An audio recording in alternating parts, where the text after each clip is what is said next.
Hello guys, इस video में हम सीखेंगे कि फोकस और रिकम्पोज टेक्निक होती क्या है। अगर आपने मेरे चैनल को सब्सक्राइब नहीं किया है तो गाइस चैनल को सब्सक्राइब कर ले। यहाँ पे आपको फोटोग्राफी से रिलेटेड सारे टिप्स एंड ट्यूटोरियल मिल जाएंगे। उसके अलावा हर एक कैमरा के और लेंसेज के जेन्युइन रिव्यूज भी आपको यहाँ पे मिल जाएंगे गाइस। तो अभी मेरे हाथ में है नाइकोन का D5200 कैमरा, पर उससे फ़र्क नहीं पड़ता कि आपके पास कौन सा कैमरा है, चाहे कोई नाइकोन का कितना ही पुराना कैमरा हो या कितना ही नया कैमरा हो, चाहे आपके पास कैनन का कैमरा हो, चाहे आपके पास सोनी का कैमरा हो।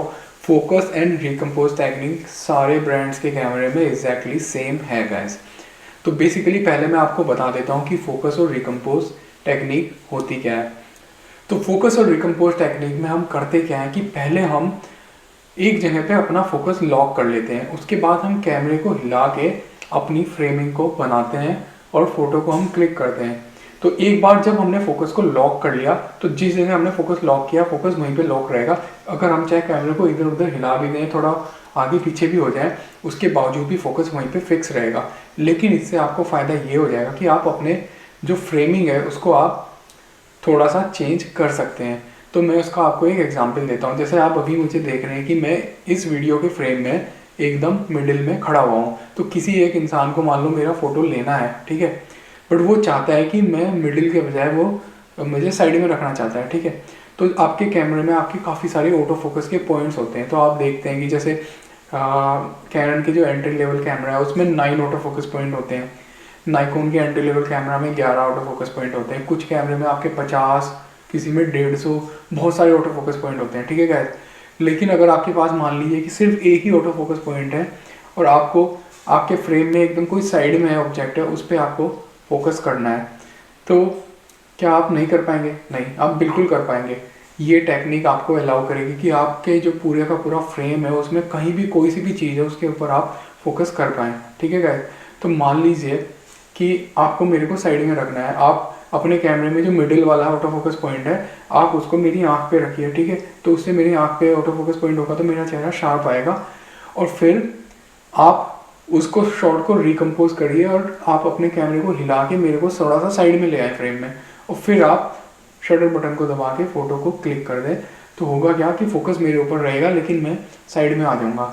इसी टेक्निक को आप यूज़ करके आप अपने सब्जेक्ट को किसी भी जगह आप अपने फ्रेम में रख सकते हैं। अब इसको करना कैसे है मैं आपको एक बार बता देता हूँ।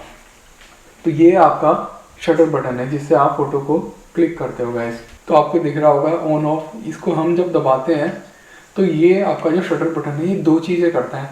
जब आप इसको हाफ प्रेस करते हो, देखो आप ध्यान से देखना, मैं इसको हाफ प्रेस करूँगा तो ये फोकसिंग करने की कोशिश करेगा और ये लेंस भी घूमेगा। मैंने इसको पूरा नहीं दबाया। अगर आप पूरा दबा दोगे तो फोकस और फोटो दोनों एक साथ क्लिक हो जाएंगे। तो आपको करना क्या है कि आपको इसको हाफ दबाना है, आधा। तो आप ध्यान से देखना, देखो ये हल्का सा हिल भी रहा है। ये जो आपका फोकस रिंग है देखो हिला है। और जब आपकी ये पूरा दब जाता है तो फोटो क्लिक हो जाता है। लेकिन जब आपको सिर्फ फोकस लॉक करना है तो आप इसको हाफ प्रेस कीजिए। देखो हाफ प्रेस करता हूँ, देखो आपको एक आवाज़ आई होगी बीप की। जब ये बीप की आवाज़ आई तो इसका मतलब ये है कि इसको कैमरे को फोकस मिल गया, ठीक है। अगर अब मैं इसको पूरा का पूरा दबा दूंगा बटन को तो फोटो क्लिक हो जाएगा। तो आपको इसको छोड़ना नहीं है।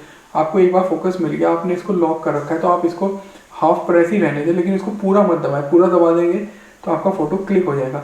अब आप अपने कैमरे को हल्का फुल्का इधर उधर साइड में घुमा के अपने शॉट को रिकम्पोज कर सकते हैं, ठीक है। और फिर आप अपना फ़ोटो क्लिक कर सकते हैं। तो मैंने इसको हल्का सा मूव अराउंड किया और मैंने फ़ोटो क्लिक कर लिया। तो मैं आपको दिखा देता हूँ कि किस तरीके से मैंने किया, और एक बार मैं आपको लाइव इसका डेमो भी दिखा दूंगा, ठीक है गाइस। अब मैं आपको किसी ऑब्जेक्ट के साथ इसको लाइव डेमो करके दिखा देता हूँ। तो मैं अपने हाथ में होल्ड करता हूँ ये सोनी A6000 कैमरा, ठीक है। तो मैं इसकी अपनी आँख पे इसको लगाता हूँ और मैं अभी इसमें आप देख सकते हैं कि मिडिल वाला ऑटो फोकस पॉइंट है। तो आप देख नहीं पाएंगे क्योंकि ये वे फाइंडर के अंदर की चीज़ आपको कैमरे पे दिखेगी नहीं। लेकिन आप ये देखना कि मैं इसको हाफ प्रेस करूँगा। मैंने हाफ प्रेस करके ये जो सोनी का कैमरा है इसके ऊपर ऑटो फोकस पॉइंट लॉक कर दिया और अभी मेरा मिडिल वाला ऑटो फोकस पॉइंट है। तो यानी कि मिडिल वाले ऑटो फोकस पॉइंट से मैंने इसको मिडिल में रखा, लेकिन अब मैं इसको हल्का सा ऐसे मैंने देखो, अब आप देखो मेरा auto focus point already locked है, लेकिन मैंने कैमरे को हल्का सा साइड में घुमाया और फोटो को क्लिक कर दिया। तो आप देख सकते हैं कि अब ये जो फोटो आया, मैं एक बार दिखा देता हूँ आपको। तो इसमें आप देख सकते हैं कि ये फोटो में आपका सोनी का कैमरा मिडिल में होने के बजाय साइड में आया है। लेकिन सबसे मेन चीज़ ये है इसमें जो टेक्निक में, कि आपको इसको होल्ड करके रखना है जब तक आपने फोटो क्लिक नहीं किया। एक बार आपको फोकस मिल गया तो आप इसको ऐसे हाफ प्रेस करके दबाए रखें जब तक कि आपने फोटो क्लिक नहीं किया। और जब आपको अपनी करेक्ट फ्रेमिंग मिल गई, आपने फ्रेमिंग अपनी बना ली, फिर इसको पूरा ऐसे दबा दीजिए, क्लिक की आवाज़ आएगी, आपका फोटो क्लिक हो जाएगा। अब मैं बताता हूँ कि ये आपके लिए कब यूज़फुल हो सकती है सिचुएशन। तो कई बार होता क्या है कि जैसे ये वाला आपका नाइकोन का कैमरा हो गया, इसमें तो आपके 50 ऑटो फोकस पॉइंट है, लेकिन कुछ जो नाइकोन के पुराने कैमरे हो गए या सोनी के कैमरे हो गए या कैनन के कैमरे हो गए, उनमें सिर्फ 8 या 9 ऑटो फोकस पॉइंट होते हैं, या किसी किसी कैमरे में तो सिर्फ 5 ऑटो फोकस पॉइंट होते हैं।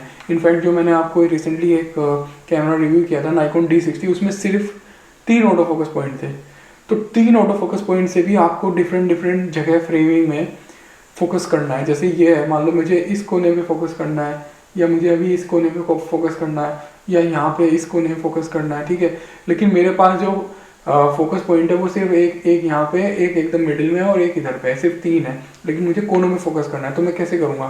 तो पहले मैं मिडिल वाला ऑटो फोकस पॉइंट लेके जिस जगह मेरे को फोकस करना है उस ऑब्जेक्ट को, उस पर मैं फोकस को ऐसे लॉक कर लूँगा, ठीक है। और लॉक हो गया, फिर देखो अब मैं इसको ऐसे हल्का सा ऐसे घुमा के अपनी फ्रेमिंग बनाऊंगा। तो वो जो चीज़ मिडिल में थी, जब मैं कैमरे को इधर घुमाऊंगा तो वो ऐसे सरक के इस साइड आ जाएगी, ठीक है। अगर वो चीज़ आपको इस साइड लानी है तो आप इसको कैमरे को हल्का सा इधर घुमाएंगे तो मिडिल वाली चीज़ इधर आ जाएगी आपके फ्रेम में। और फिर आप शटर बटन को दबा के फोटो को क्लिक कर लीजिए। लेकिन मेन चीज़ ये है कि जब आपने एक बार फोकस लॉक कर लिया तो आपको इसको हाफ प्रेस रखना है जब तक कि आप अपना फोटो क्लिक नहीं करते। जब फोटो क्लिक करना है आप इसको पूरा दबा दीजिए, और आप इसको बहुत ही सॉफ्टली दबाना है। तो मैं आपको एक बार दिखा देता हूँ कि आपको कितना दबाना है। तो आप देखो, बहुत ही जेंटली, ज़्यादा ताकत नहीं लगा ली। देखो मैंने बहुत सॉफ्टली दबाया, और इसको होल्ड करके रखना है आपको, और उसके बाद आपको क्लिक करना है। जब आपको फोटो क्लिक करना है तब आप थोड़ी सी ताकत लगा के इसको दबा के फोटो क्लिक कर सकते हैं। तो ऐसे ही जो आपके पुराने कैमरे हैं जिसमें बहुत कम ऑटो फोकस पॉइंट है, तो आप उनको बहुत ईजिली फोकस और रिकम्पोज टेक्निक से किसी भी जगह आप फोकस ईजिली कर सकते हो गैस। तो बहुत ही आपका काम ईजी हो जाएगा गैस। तो इसीलिए मैं आपको हमेशा कहता हूँ कि जब आप किसी कैमरे की टेक्निकल स्पेसिफिकेशन देखते हैं कि अरे यार इसमें 50 ऑटो फोकस पॉइंट है, इसमें 150 ऑटो फोकस पॉइंट है, इसमें 200 ऑटो फोकस पॉइंट है, तो गायब कोई फ़र्क नहीं पड़ता। अगर आपके पास सिर्फ और सिर्फ एक ऑटो फोकस पॉइंट है, मिडिल वाला, सिर्फ एक ऑटो फोकस पॉइंट है, उसी से आप बहुत ही बेहतरीन फोटोग्राफी कर सकते हो। आप हर बार वो जो मिडिल वाला ऑटो फोकस पॉइंट है उसी से अपने सब्जेक्ट को, जिस चीज़ को आपको फोकस करना है उसको लॉक करिए। जैसे आप किसी इंसान की फ़ोटो ले रहे हैं तो उस इंसान की आँख पे या चेहरे पे आप उस मिडिल वाले ऑटो फोकस को डाल के लॉक कर दीजिए, और फिर आप रिकम्पोज करिए शॉट को। उसको साइड में लाना है तो साइड में ले आइए, नीचे लाना है तो नीचे ले आइए, ऊपर लाना है तो ऊपर ले आइए, इधर लाना है तो इधर ले आइए, और फिर आप शटर बटन को पूरा दबा के फ़ोटो को क्लिक कर दीजिए। तो इसलिए ज़्यादा फ़र्क नहीं पड़ता, पुराने कैमरों से भी आप बहुत अच्छे फ़ोटो निकाल सकते हो, बशर्ते आपको फोटोग्राफी की सही टेक्निक पता है और आपको करेक्ट नॉलेज है गाइस। ठीक है गाइस, आई होप आपको ये वीडियो समझ में आ गई हो। अगर स्टिल कोई डाउट है तो मैं आपके लिए फिर से एक और वीडियो बना दूंगा गाइस। और इसको थोड़ा सा डेमो करना थोड़ा मुश्किल है, लेकिन आई होप कि आपको समझ में आ गया होगा, क्योंकि मैं व्यू फाइंडर के थ्रू में जो ऑटो फोकस पॉइंट देख रहा हूँ वो आप नहीं देख पाएंगे, क्योंकि इसके अंदर क्या दिख रहा है वो मुझे ही दिख पाएगा। मैं ऐसे मोबाइल में लगा के या कैमरे के सामने लगा के आपको दिखा नहीं पाऊंगा, दिखाना थोड़ा मुश्किल है। आई होप आपको समझ में आ गई हो, क्योंकि मैंने पूरा एक्सप्लेन करके एग्जैक्टली बता दिया। मेन चीज़ है आपको पूरा नहीं दबाना, हल्का सॉफ्टली प्रेस करना है, बहुत सॉफ्टली, और होल्ड करके रखना है, छोड़ना नहीं है उसको। जब आपका फोकस आपका लॉक हो गया, हल्का सॉफ्टली दबाना है, और फोकस लॉक हो गया, होल्ड करके रखना है, छोड़ना नहीं है, और फिर शॉट को रिकम्पोज करना है, फिर इसको पूरा दबा के फ़ोटो क्लिक करना है। तो सिर्फ यही है आपकी फोकस और रिकम्पोज टेक्निक। इसको आपने एक बार मास्टर कर लिया तो आपकी फ़ोटोग्राफी नेक्स्ट लेवल की हो जाएगी, बहुत अच्छे आप फोटोग्राफर बन जाओगे। तो गाइस, इस टेक्निक को जाना, डिफरेंट ऑप्शंस ट्राई करना, आप बाहर जाओ, नेचर के फ़ोटो लो, इंसानों के फ़ोटो लो, अपने कैमरे से इस सारी टेक्निक को अच्छे से मास्टर करो और सीखो। आप बहुत अच्छे फोटोग्राफर बन जाओगे। ठीक है गाइस, तो गाइस वीडियो अच्छी लगी हो तो लाइक करो, शेयर करो, चैनल में सब्सक्राइबर बढ़ाओ।